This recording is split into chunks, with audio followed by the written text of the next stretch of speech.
नमस्कार दोस्तों। आज की कहानी एक सच्ची घटना पर आधारित है। ये कहानी मुझे मेरे एक दोस्त के दादाजी ने सुनाई थी। ये कहानी एक शापित बंगले की है। ये कहानी कितनी सच्ची है, कितनी झूठी, मुझे नहीं पता। सुनने में बड़ा ही रोचक और डरावना है। हेडफोन्स लगाइए, एंजॉय कीजिए आज की स्टोरी को, शापित बंगला। ये बात है सन 1970 के आसपास की। उड़ीसा के एक छोटे से गांव की बात है। उस गांव के जमींदार थे श्री नरसिंह ठाकुर जी। वो एक बहुत अच्छे इंसान थे, लोगों की बहुत मदद किया करते थे। उनके कई सारे प्रॉपर्टीज थी।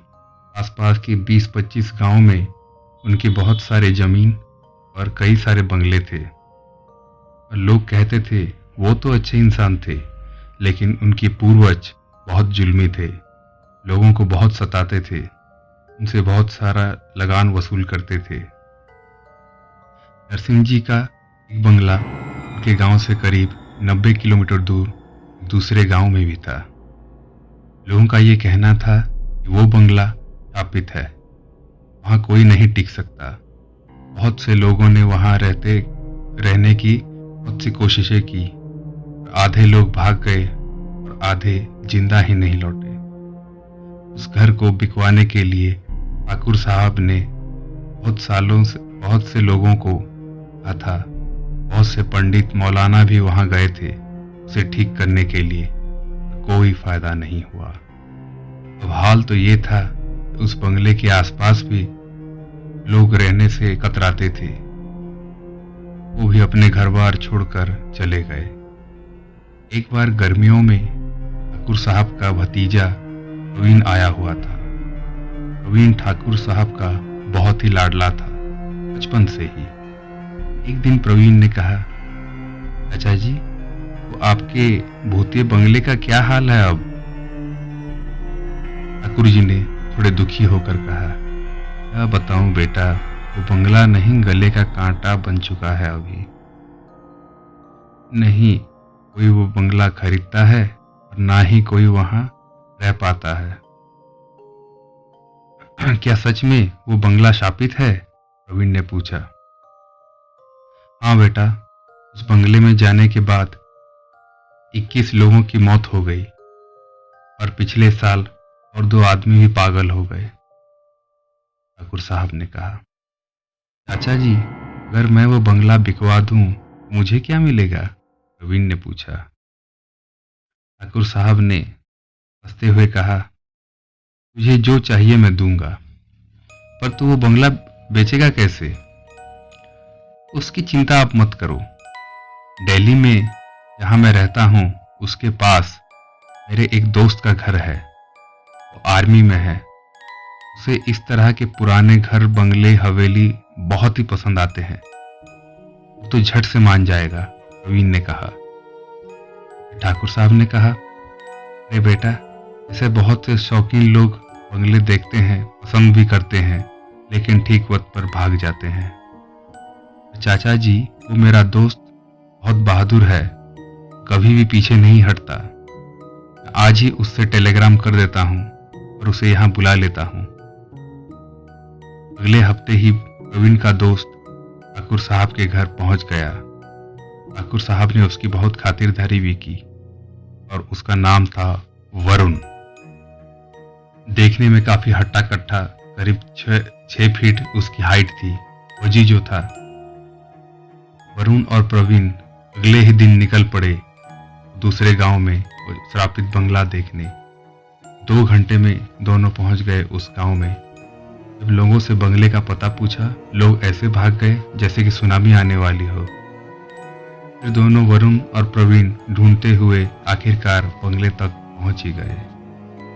वरुण बंगला देखते ही बोला, ओ माय गॉड, ऐसा शानदार बंगला मैंने अपनी पूरी जिंदगी में नहीं देखा। Praveen, thank you so much Praveen for this. Praveen बोला, वो सब तो ठीक है, तुझे इसकी कहानी नहीं पता। ऐसी कहानी? वरुण ने पूछा। ये एक आम बंगला नहीं है, ये एक शापित बंगला है। कई लोगों ने यहाँ अपनी जान गंवाई है और कुछ लोग पागल भी हो चुके हैं, प्रवीण ने कहा। फिर से वरुण ने कहा, भाई प्रवीण, ये कहानी तुम बच्चों को सुनाना अच्छा लगता है, पर एक फौजी को ये सब मजाक के अलावा और कुछ नहीं लगता। प्रवीण बोला, भाई ठीक है तेरी बात, लेकिन जरा सोच, कुछ तो गड़बड़ होगा, तभी 3 लोग मारे गए हैं और 2 लोग पागल हो गए हैं। बात तो सही है तेरी, वरुण ने कहा। ठीक है, अब चलते हैं यहाँ से, मुझे कल वापस भी जाना है दिल्ली, वरुण ने कहा प्रवीण से। प्रवीण बोला, बंगला अंदर से नहीं देखेगा? अभी नहीं, अगले महीने बंगले को खरीदने के बाद यहाँ अकेला ही रुकूंगा और इस बंगले के पीछे का राज भी पर्दाफाश करूंगा, वरुण ने कहा। ठीक है, जैसी तेरी मर्जी, प्रवीण ने कहा और दोनों वापस चले आए। अगले महीने की ठीक 5 तारीख को वरुण ने ठाकुर साहब से बंगला खरीद लिया और अपने कुछ छोटे मोटे सामान बांधकर बंगले में कुछ दिन बिताने के लिए चला गया। वरुण ने अपने बैकपैक में कुछ कपड़े, खाने पीने के कुछ सामान और एक रिवॉल्वर और कुछ गोलियां भी साथ ले ली थी। दोपहर तक वो बंगले में पहुंच गया था। काफी खुश था। बंगले के मास्टर बेडरूम को उसने थोड़ा ठीक ठाक किया, अपना बिस्तर भी लगा दिया। लेकिन वो चौकन्ना भी था, क्योंकि प्रवीण की कही हुई कहानी उसे अभी याद थी।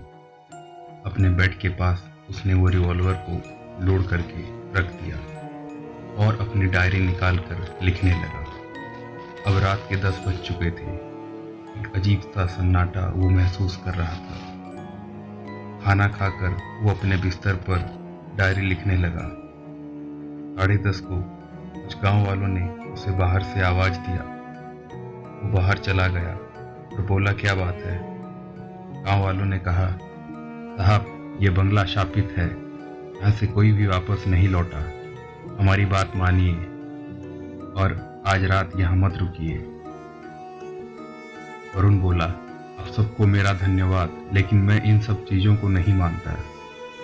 कुछ देर बाद सारे गांव वाले चले गए और वरुण ने भी दरवाज़ा बंद करके अंदर अपने बेडरूम पर आ गया।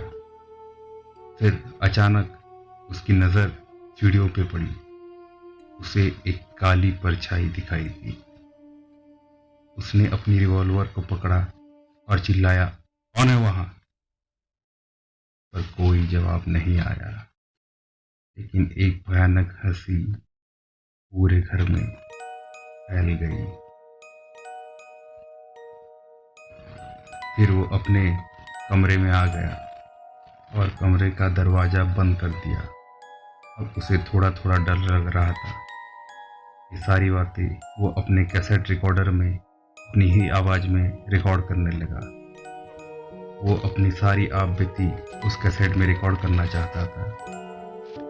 कुछ देर के लिए सब नॉर्मल हो गया। ठीक रात के 2 बजे अचानक लाइट चली गई।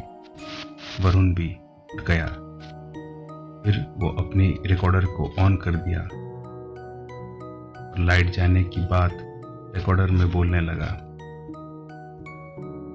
उसे उस कमरे के बाएं कोने से एक लंबा काला हाथ नजर आया। उसने अपनी पिस्तौल उठाई और गोली मार दिया उसे हाथ को। हाथ गायब हो गया था। फिर कुछ देर बाद छत से वैसा ही काला लंबा भयानक हाथ उसकी तरफ बढ़ने लगा। उसे भी गोली मार दिया। ऐसे करते करते सारी गोलियां खत्म हो गई। ये सारी बात वो रिकॉर्ड कर रहा था अपनी आवाज में। उसे 7 काली परछाई अपने बिस्तर के चारों ओर मंडराती नजर आई, जो कि काफी भयानक दिखती थी, जिनके पैर भी नहीं थे और सर भी नहीं थे, लेकिन वो फिर भी मंडरा रहे थे। कुछ देर बाद हाथों परछाई ने घेर लिया वरुण को। एक परछाई ने कहा बड़ी ही डरावनी आवाज में, हमने तुम्हें बहुत मौके दिए यहाँ से भागने का, पर तुम नहीं भागे। तू भी यहाँ रहेगा हमारे साथ सदा के लिए। और बड़ी भयानक हंसी गूंजने लगी। वरुण ने पूछा, क्यों, मुझे क्यों मारना चाहते हो तुम लोग? फिर उस परछाई ने कहा, ये घर हमारा है, यहाँ जो भी आता है हमारा हो जाता है, और ये घर हमसे कोई नहीं छीन सकता। इस घर को पाने के लिए ठाकुर नरसिंह के दादा ने हमें मार डाला था। तभी से हम सातों बहनें यहाँ किसी को रहने नहीं देते, और जो यहाँ रहने की जिद करता है हम उसे भी यहाँ रख लेते हैं। तू भी यहाँ रहने के लिए आया था ना? ठीक है, अब तू भी रहेगा यहाँ हमारे साथ हमेशा के लिए, पर जिंदा नहीं, मर के। अगली सुबह का नज़ारा कुछ इस प्रकार था। प्रवीण, ठाकुर साहब, कुछ पुलिस वाले और कुछ गांव वाले उसी बंगले के बाहर वरुण की लाश को देख रहे थे। पोस्टमार्टम के बाद ये पता चला कि वरुण की मौत हार्ट अटैक से हुई थी। पुलिस वालों ने वरुण के सामान और वो कैसेट रिकॉर्डर बरामद किया था। कैसेट में ये पूरी कहानी रिकॉर्ड हुई थी। वरुण के रिकॉर्डर डायरी से ये सारी कहानी किस्से सामने आए। दोस्तों, ये थी शापित बंगले की कहानी। धन्यवाद।